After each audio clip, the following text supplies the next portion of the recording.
ውድ የቻናላችን ቤተሰቦች እንደምን ከርማችሁልኛል እያልን ከሚቀጥለው ሳምንት ጀምሮ ሙሉ የሆነ የዲጂታል ማርኬቲንግ ኮርስ ከደሚና ቴክኖሎጂ ጋር በመተባበር የዘንሎት እንቀርባለን። ይህም ኮርስ ሰላም ከሚቀጥለው ሳምንት ጀምሮ ዲጂታል ማርኬቲንግን መረዳት፣ ዋና ቻናሎችን ማወቅ የገበያ ስልታል ማርኬቲንግ ኮርስ ይዘን እየመጣን ነው። የቻናላችን ቤተሰብ በመሆን ይጠብቁን። ሰላም በሚቀጥለው ሳምንት የዲጂታል ማርኬቲንግ ኮርስ ዲጂታል ማርኬቲንግ ምንነቴ፣ ምርትና አገልግሎትን በኦንላይን መሸጥ፣ የዲጂታል መድረኮች አጠቃቀም፣ የዲጂታል ማርኬቲንግ አስፈላጊነት።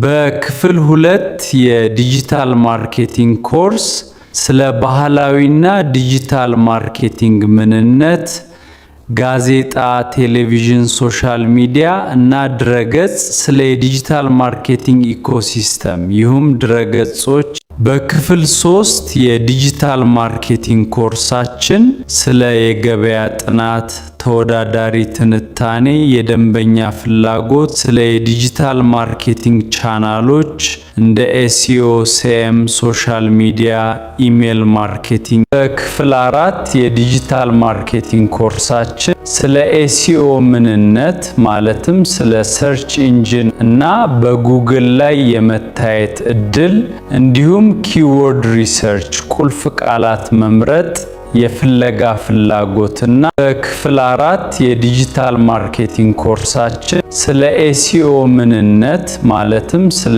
ሰርች ኢንጂን እና በጉግል ላይ የመታየት እድል እንዲሁም ኪወርድ ሪሰርች ቁልፍ ቃላት መምረጥ የፍለጋ ፍላጎትና።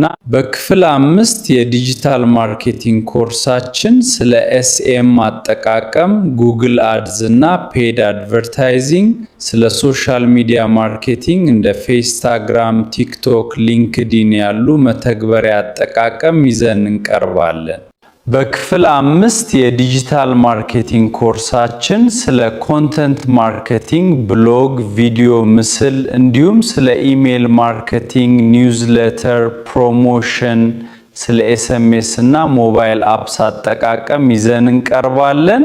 በክፍል 6 የዲጂታል ማርኬቲንግ ኮርሳችን ስለ ጉግል አናሊቲክስ፣ የጎብኚ ብዛት፣ የገጽ እይታ፣ ስለ ኬፒአይ መለኪያዎች እንደ ሲቲአር፣ ኮንቨርሽን ሬት እና ስለ ኤአይ በዲጂታል ማርኬቲንግ። በክፍል 7 የዲጂታል ማርኬቲንግ ኮርሳችን ስለ የተሳካ የገበያ ጥናት፣ የእውነተኛ ንግድ ምሳሌ ከተመለከትን በኋላ ማጠቃለያ በዋና የኮርሱ ነጥቦች የኮርሱ አጠቃላይ ይታከታለን።